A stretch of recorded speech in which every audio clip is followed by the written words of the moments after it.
Bonjour à tous, bonjour à toutes. Alors je sais que Godzilla vs Kong est considéré comme le nouveau messie du cinéma, notamment aux États-Unis, parce qu'il vient de refaire des scores en salle comparables à ce qu'il y avait avant l'arrivée du Covid et le premier confinement. L'histoire était là, c'est un petit peu différente pour nous, parce que le film était prévu pour sortir en salle au mois de mai, le 19 mai je crois, et il vient d'être avancé comme ça, sans prévenir, pour sortir directement en VOD et en support physique. Donc du coup on n'a pas exactement la même histoire, je sais pas si du coup on aura le même rapport au film. Moi je dois vous dire perso que j'ai du mal à comprendre l'engouement et pourquoi est-ce que c'est ce film-là qui provoque le retour des gens en salle. Parce que perso, mais j'en ai rien à foutre quoi. Mais alors rien, j'ai regardé le film, je l'ai quand même regardé 2-3 fois quand même pour être sûr de me dire est-ce que j'étais juste pas dans le film la première fois que je l'ai vu, est-ce qu'il y a un machin, non vraiment, ça passe et j'ai l'impression qu'il y a rien en face de moi quoi. Je trouve que c'est du vide profond. Alors, peut-être juste préciser quand même, par souci d'honnêteté, à l'heure actuelle, je n'ai apprécié quasi aucun film avec King Kong. Sur King Kong ou avec King Kong. Je sais pas si j'ai un truc spécifique contre cette créature. Ce qui, pour moi, a toujours fait défaut à la série King Kong, c'est qu'ils sont toujours persuadés que King Kong en lui-même suffit comme espèce de représentation de l'être humain, ou de l'animalité de l'homme, etc. Et que le reste est un petit peu moins important, et que tant qu'il y a des grosses scènes d'action et des trucs impressionnants. Et au final, moi, ça m'a jamais vraiment suffi, quoi. Que ce soit l'original des années 30, que ce soit celui de Peter Jackson. Il y en a un dans les années 70, ils en ont fait une suite d'ailleurs avec genre la fiancée de King Kong, dans ce genre-là où il a une femme.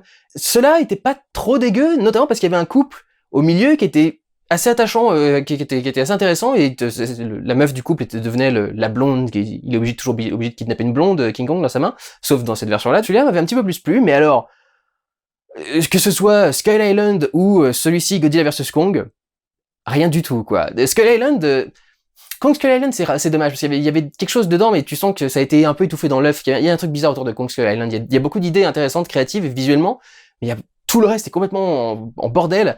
Donc je sais pas, il y a un truc spécial avec Skull Island.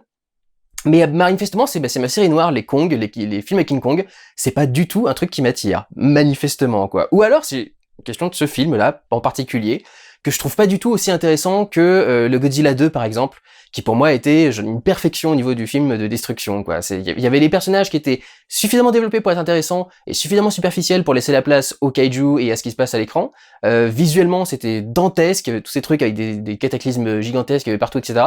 Enfin moi j'avais beaucoup aimé, quoi. Celui-ci, tout est calme, tout est bien visible, les plans sont bien larges. Alors il y a plus de plans point de vue humain que ce que j'avais cru voir dans le trailer, mais quand même, c'est pas ouf, quoi. Bon, alors après toute cette longue intro, pour résumer un peu l'histoire, Kong vit isolé sur Skull Island, dans un centre de recherche qui a été développé par je ne sais pas quel monarque, et on commence à parler de le sortir de son île, ce qui va du coup le sortir de son périmètre de sécurité. L'île est tellement cachée aux yeux de la Terre que du coup Godzilla se rend pas compte que Kong est là, mais Kong est lui aussi un alpha, et s'il sort de l'île, il va se battre contre Godzilla, et on a envie qu'il se batte contre Godzilla parce que Godzilla est en train de devenir taré et est en train de détruire des villes alors que les gens savent pas du tout pourquoi.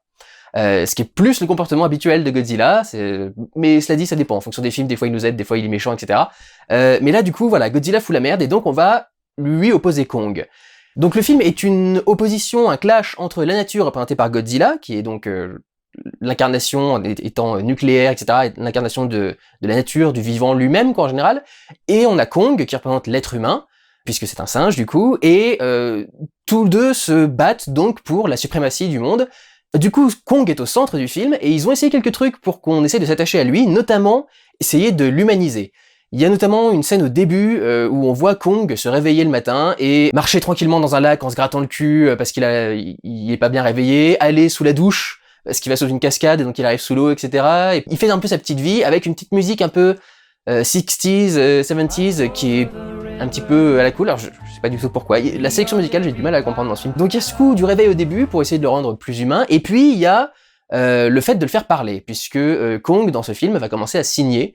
Il fait ça qui je crois est maison dans le langage des signes américain. Et cette décision de le faire parler, c'est pour montrer que justement il a une humanité, il a une réflexion, il a une conscience de lui-même, il a un intellect. Et donc c'est pour montrer que plus qu'un gros singe, c'est aussi un gros être humain, quoi, on va dire, en gros. Et donc il représente les humains dans ce combat contre la nature et contre Godzilla. Sachant que voilà, il y a plusieurs choses. Disons qu'il y a plusieurs façons d'opposer les humains à la nature dans le film. Mais je vais rester sans spoiler, bien qu'on enfin qu'on ait spoilé dans la bande-annonce et que du coup quand j'ai fait mon analyse, tout le monde m'est spoilé dans les trucs. Mais ce truc qu'on voit dans le ciel là, à ce moment-là, c'est tel truc. Je fais ouais, merci de m'avoir gâché un twist. Merci, j'avais vraiment envie qu'on... Déjà que je savais que j'allais avoir du mal avec le film, gâchez-moi les twists en plus, c'est cool. Mais donc voilà, il y a cette façon d'opposer l'humanité à la nature en faisant de King Kong quelque chose de très humain. Et ce dernier point pour le rendre très humain, c'est de lui ajouter cette gamine, qui est une sorte de compagnon pour lui, on va dire presque de familier presque, c'est presque elle son animal par rapport à lui, qui est une petite gamine sourde qui vivait sur l'île avec le reste de la tribu. Et j'ai envie de te dire qu'est-ce qu'on en a à branler exactement. C'est un symbole qui est assez présent dans les trucs de kaiju, le symbole de la petite fille, l'innocence face à la créature gigantesque qui est attendrie, etc. Et ce qui est également une évolution du premier truc de Kong, sa fascination pour la blonde, etc. C'est aussi sa fascination pour la beauté, etc. Mais alors là, franchement, ça n'ajoute absolument rien.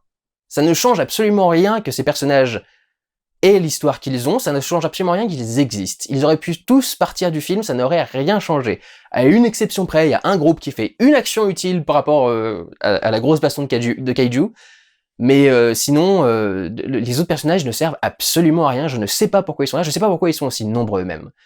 C'est vraiment juste parce que, de façon pratique, il doit y avoir quelqu'un pour gérer tel truc, et puis il doit y avoir quelqu'un pour gérer tel truc, puis on va les faire se parler, puis... Honnêtement, ils sont vraiment développés avec le cul. La plupart ont la même backstory, c'est-à-dire j'ai perdu quelqu'un à cause d'un kaiju généralement, et du coup ça a changé toute ma trajectoire de vie. Et comme du coup ils ont tous le même truc, il y en a pas un où tu te dis oh dis donc c'est quand même grave, etc. Tu dis ah bah oui ils ont tous perdu quelqu'un, oui, donc ils sont tous pareils en fait quoi. Donc il y a un personnage je crois qui est la nana de Monarch. Qui n'a pas de backstory particulière sur quelqu'un qui est mort, etc. Ça la rend pas plus transparente que les autres personnages, mais ça la rend pas plus visible non plus, quoi. Enfin, ça rend pas les autres personnages plus visibles non plus par rapport à elle. Donc, je trouve qu'il y a vraiment quelque chose qui est mal foutu, mal géré dans le développement des humains et que, franchement, c'est pas très intéressant. Et tout développement qui pourrait être fait au niveau des personnages serait complètement détruit par le ton du film, qui est quand même presque cartoon, un petit peu comique, un petit peu ridicule. Je sais pas si c'est une envie de faire un hommage à un style un peu manga, mais il y a un côté un petit peu ridicule partout. Je veux dire, quand l'un des personnages principaux que tu vois dans ton film est une gamine de 16 ans, donc jouée par Millie Bobby Brown, qui revient donc du deuxième film, alors cette fois-ci, elle est en roue libre, la gamine. Elle, en roue libre. Je sais pas ce qu'elle essaye de jouer. Peut-être l'espèce de nana un peu à la Asuka dans Evangelion, où la nana un petit peu espiègle, très sûre d'elle, qui met les mains sur les tables. Peut-être qu'elle essaye de jouer ça, mais alors elle le joue de façon tellement exagérée et comique. On la suit elle, plus un geek chevelu qui ne sert quasi à rien, si ce n'est faire quelques répliques. C'est un peu le comic relief, quoi, comme d'habitude. Le geek gros chevelu, c'est un peu le comic relief du film. Et ils sont associés à un théoricien du complot qui tient une émission sur la radio ou sur internet ou quelque chose dans ce genre-là, et c'est eux qui ont du coup qui sont les seuls à avoir une petite idée de pourquoi est-ce que Godzilla pourrait se déplacer, pourrait faire un truc, etc. Parce que les autres sont tous mon Dieu, Godzilla fait quelque chose, on sait pas pourquoi, on comprend pas et on voudrait essayer d'analyser, mais on machin, etc. Quand t'as des scènes où un personnage est en danger et ce qu'il met en danger est détruit par Godzilla par hasard parce qu'il y a un rayon qui passe exactement au bon endroit, etc. Et qu'en même temps, bien qu'il soit passé au bon endroit, le rayon est pas détruit de ce que Godzilla voulait détruire. Tu te dis, vous pouvez faire tous les efforts possibles pour être sincère, a priori, vous avez quand même plutôt écrit un scénario pour bouffer du popcorn devant, quoi, plutôt que quoi que ce soit d'autre. Alors, c'est peut-être ça qui a plu. C'est peut-être le côté très déjanté, zéro limite, on fait un peu des conneries, on fait un peu ce qu'on veut. Peut-être les gens ont apprécié ce côté divertissement très décérébré. Après, c'est une période aussi lourde que celle du confinement. Peut-être qu'ils ont apprécié également le grand spectacle, parce qu'on va y venir, le spectacle est là, mais, enfin, à mon avis, c'est pas le scénario qui a attiré les gens en salle, quoi. Cela dit, qui va avoir un film de kaiju pour le scénario, c'est sûr, c'est une question à se poser.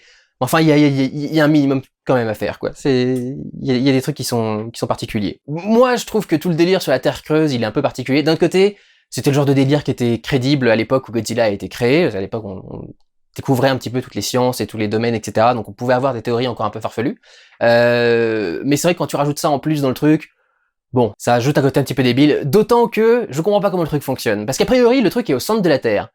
Mais tu sais pas pourquoi, quand tu veux y aller, tu passes par 2001 Odyssée de l'espace. T'as un portail, tu rentres dedans, t'as tout un tas de trucs visuels complètement barrés, de reflets d'images et de machin, et ensuite tu passes un deuxième portail, et là t'arrives au cœur de la Terre, et tu fais, pourquoi il y a deux portails? Est-ce que vous pouvez m'expliquer pourquoi il y a deux portails, là, exactement? Manifestement, ça empêche personne de rentrer et personne de sortir. Ça pourrait être là comme sécurité pour empêcher les monstres qui sont au cœur de la Terre de sortir, hein, mais non, que dalle. Je comprends pas pourquoi est-ce qu'ils ont besoin de Kong, en fait, pour aller dans ce truc-là. L'entrée, ils l'ont trouvé. Ils l'ont déjà trouvé, il y a déjà tout un truc un centre de recherche qui est autour du truc. Il y a un couloir qui descend dans le truc, donc c'est pas compliqué de trouver où est-ce qu'il faut aller. Et ensuite, tu veux trouver, genre, la source d'énergie qu'il y a dans le machin. Enfin, t'as des machines, tu fais des relevés. En plus, quand tu arrives dans le truc, il y a genre un énorme pilier de lumière au milieu, tu fais, bon, c'est peut-être là.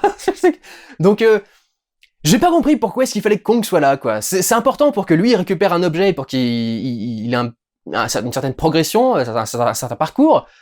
Mais enfin, du côté de Monarch et du côté de la logique du film, j'ai du mal à comprendre, personnellement. Pour moi, ça rajoute encore un côté un peu débile du coup du truc. Mais l'une des raisons, c'est pour ça que je demande si c'est peut-être un hommage au manga, l'une des raisons pour lesquelles ça devient aussi un petit peu barré, c'est parce qu'on est en train là vraiment de rentrer dans l'univers du Godzilla japonais, de la Toho, et du kaiju en général, et d'y aller vraiment à fond. J'avais dit dans Godzilla 2 déjà qu'avec le truc dans la glace, avec tous les échafaudages et tous les escaliers, les passerelles métalliques qui passaient devant, etc., il y avait des images qui faisaient très très évangélion dans ce truc-là. Et là, du coup, on rentre vraiment à fond dans ces délires avec ce truc de la Terre creuse, cette espèce de société qui a créé des espèces de machines volantes, des nouveaux hélicoptères ou des nouveaux avions, etc. Ça me fait penser beaucoup à ce que j'ai vu dans le Godzilla... Battle War ou je sais pas trop quoi, enfin le Godzilla qui était sorti en 2004 où il affronte tout un tas de trucs différents parce qu'il y a un extraterrestre qui débarque. Godzilla c'est barré hein, dans le truc japonais, hein. C'est vraiment, c'est pour ça aussi que la série part complètement en couille là en ce moment. C'est vraiment complètement barré à la base comme truc. Et là vraiment on rentre à fond dans ce côté très mecha, kaiju et tout le bordel quoi. Déjà on a et alors c'est dingue à ce niveau-là le nombre d'allusions qu'on a à Evangelion. On a un centre de recherche gigantesque en forme de pyramide.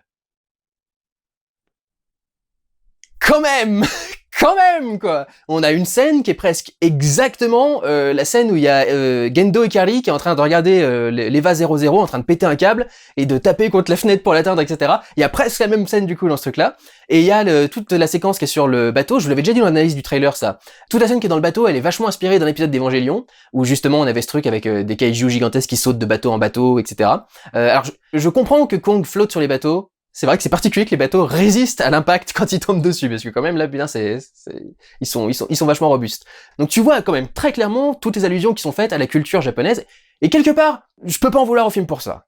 Ça excuse aussi même le côté un petit peu débile par moment de certains trucs, mais tu sens quand même qu'il y a un vrai hommage. J'ai envie de dire hommage. D'un côté, je trouve que le film est pas assez inspiré pour qu'on soit au niveau de l'hommage, parce que plus de la copie, mais il y a vachement de trucs quand même qui semblent donner vachement de respect par rapport au truc. La première scène d'attaque de Godzilla, c'est une scène d'attaque typique de Godzilla. C'est en pleine nuit, tu vois un plan large où il arrive en fond et qui commence à briller un peu avec ses écailles, et il commence à détruire un petit peu tout ce qui est au bord du port. Et ça ressemble énormément à la première scène dans le Godzilla de 40 et quelques, où on voit sa première attaque, où il débarque depuis l'océan. C'est vraiment l'attaque traditionnelle de Godzilla telle qu'on l'a fait d'habitude, et même filmée comme d'habitude. L'autre truc que j'ai trouvé plutôt cool, et tant mieux parce que c'est quand même le sujet du film, c'est les bastons entre Kong et Godzilla. Parce que déjà, ça c'est pas mal, on a 3 affrontements je crois au total entre Kong et Godzilla. Quand le film se vend comme Godzilla versus Kong, voilà, je pense que le cahier des charges est rempli là. Ça va être 3 bastons, je pense que le cahier des charges est rempli. J'ai beaucoup aimé aussi le fait que les bastons soient très logiques et très rapides. C'est-à-dire que Godzilla par exemple, il sait très bien que son arme ultime c'est son souffle nucléaire là, et du coup il l'utilise le plus rapidement possible. Alors que dans beaucoup de films on le garde en réserve, il le garde en réserve généralement, il se bat beaucoup, il met des coups de poing, il essaye de mordre, etc.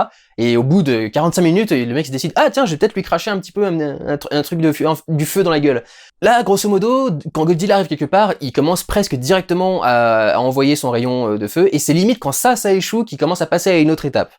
Donc il y a quelque chose qui est pas mal avec ça, et surtout les réactions de Kong aux attaques de Godzilla sont vachement intéressantes. Alors la scène sur le bateau, je la trouve un peu molle et un peu chiante personnellement, mais toutes les scènes qui sont dans les villes, je trouve ça vachement cool à quel point tu vois qu'il réagit vite, qu'il essaye de gérer son environnement pour essayer de se débarrasser du truc, tu le vois essayer de se cacher derrière les immeubles, se coucher en dessous du rayon quand il est caché pour que le rayon passe au-dessus de lui et puis qu'il puisse trouver un autre machin, se cacher en haut de tel ou tel tour, tel ou tel truc, même si pour moi, il devrait pas pouvoir se cacher, surtout vu comment la ville est éclairée comme un sapin de Noël dans le truc. Mais c'est quand même plutôt vachement intéressant à ce niveau-là, quoi, de voir qu'il y a de l'ingéniosité et de l'intelligence et que les combats sont plutôt réalistes.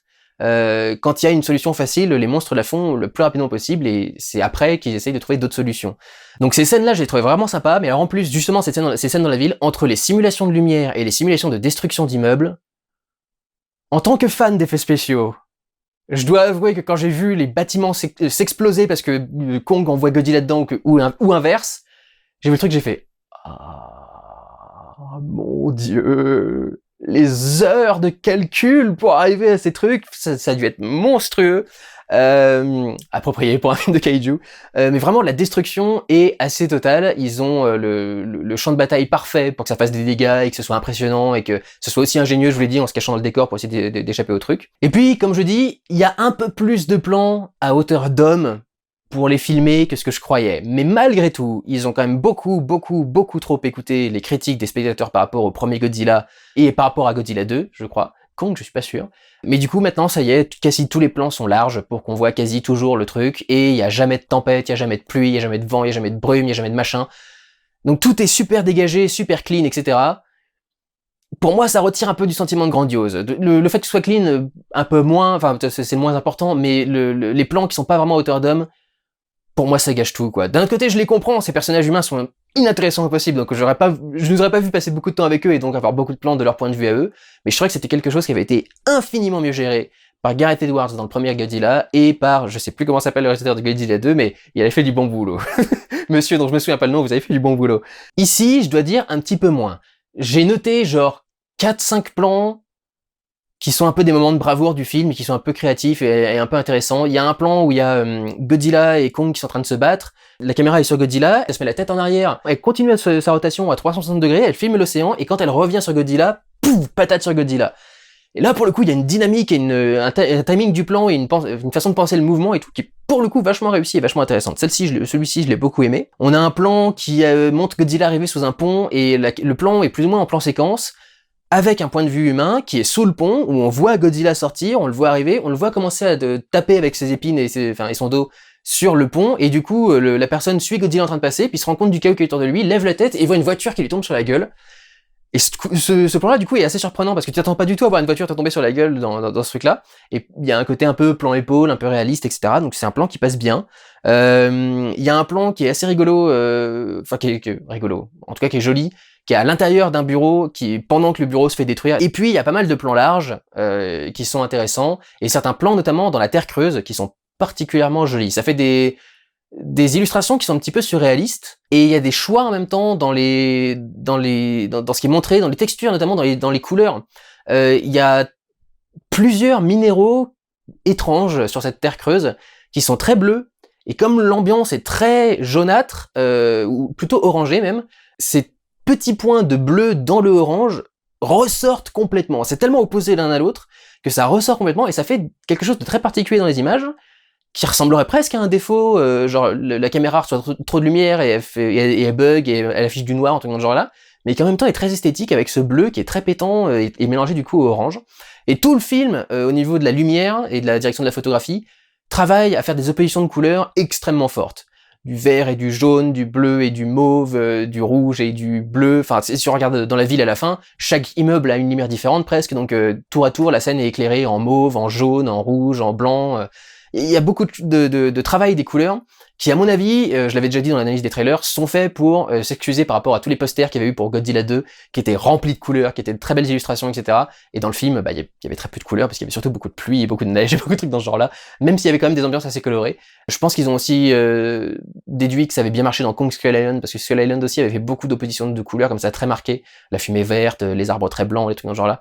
Donc, je pense qu'ils ont tiré un peu cette leçon aussi de ce qu'ils ont fait avant. Je dirais que c'est pas non plus extraordinaire, hein, niveau photographie. Pour moi, la plus belle lumière de tout le film, c'est la lumière qui est virtuelle dans le combat entre Kong et Godzilla.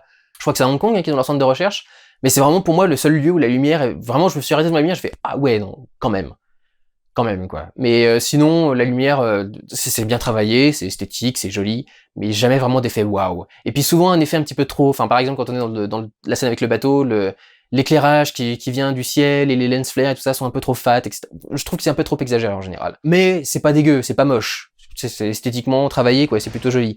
Ça a beau être correctement filmé au niveau de la photographie, pas vraiment au niveau des cadres, parce que je trouve que, encore une fois, le sentiment de grandeur, ça ressent pas vraiment. Mais ça a beau être bien filmé au niveau de la lumière, et ça a beau être cool au niveau des scènes d'action, les effets spéciaux sont quand même assez ouf, ils ont très bien terminé toutes les séquences qui étaient dans le trailer. Elles sont beaucoup plus détaillées, beaucoup plus intéressantes. Malgré tout ça, Osef. Complètement Osef, quoi. Enfin, je m'en fiche. On s'attendait tous à ce qu'il y ait une facilité par rapport à Godzilla versus Kong, lequel tu fais gagner, du coup. Évidemment, il y a une facilité. Honnêtement, à la fin de ce film, je comprends pas vraiment comment fonctionne cette échelle hiérarchique et ou cette chaîne alimentaire, ou je sais pas quoi. Enfin, je comprends pas trop. Je vous avoue que je comprends pas trop. Encore une fois, j'essaye de pas spoiler, mais c'est pas ouf. Vous voulez que je spoil? Est-ce que vous voulez que je spoil? Allez, on va spoiler vite fait pour la fin, quand même. Donc, grosso modo, techniquement, Godzilla a gagné, parce que Kong est mort temporairement, au moins quelques secondes. Il était cliniquement mort pendant au moins quelques secondes. Mais alors du coup, à la fin, même à la fin de ce combat-là, je crois, ils se crient l'un et l'autre à la gueule, et est-ce que ça veut dire que du coup, ils sont potes et ils ont décidé d'être colocs, etc. Mais du coup, tu fais, mais je croyais que la règle, c'était que s'il y avait deux alphas, ils pouvaient pas s'entendre, il fallait qu'ils se mettent sur la gueule, donc je comprends pas. Est-ce que Mothra était une alpha aussi? Parce que elle s'entendait avec Godzilla, effectivement, mais il me semblait qu'elle était pas alpha, enfin, je crois pas. Moi, je suis peut-être aussi pas pas assez intéressé à la saga Godzilla pour savoir toutes ces réponses-là, mais ouais, non, à la fin du truc, je comprends pas comment ça s'est résolu exactement. Et est-ce qu'ils ont passé un accord, un contrat Kong et Godzilla pour dire, mais moi, je vais régner sur la Terre à l'intérieur, la Terre creuse, et toi, tu régneras au-dessus? Ça sert vraiment à quelque chose? Enfin, je sais pas, c'est un peu le problème. Au niveau de ce scénario, je comprends pas à quoi ça sert au final. Enfin, j'ai du mal à comprendre à chaque fois les décisions des personnages.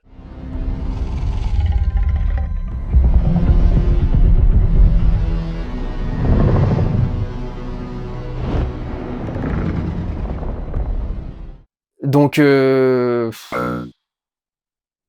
ouais, j'ai du mal à rentrer dans l'histoire, j'ai du mal à m'investir dans ce qui se déroule, et au final, j'oublierai ce film aussi vite que je l'ai vu. Enfin, vraiment. Autant Godzilla 2, il m'a laissé quelques images que je me remets souvent en tête, mais là, celui-là, non. Enfin, j'ai à peine fini le film que je l'avais oublié.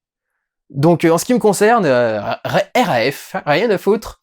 Et étant donné qu'il y a même pas, enfin, c'est même pas un moyen de soutenir les salles, d'aller voir Kong versus Godzilla, je sais pas si ça vaut si ça vaut le coup d'avoir un énorme engouement pour Kong versus Godzilla en France, quoi. Enfin, est-ce qu'il faut vraiment le soutenir à fond? Est-ce qu'il faut lui en chanter les louanges? Je suis pas sûr. Voilà. Enfin, j'ai jamais vraiment attendu ce truc. Vous avez vu ma réaction au trailer, vous savez très bien ce que j'en pensais à la base. Et j'ai eu exactement ce que je m'attendais à voir, quoi, grosso modo. Donc, nope! Nope! Pas pour moi. Prenez soin de vous, regardez ou allez voir des films. Ciao!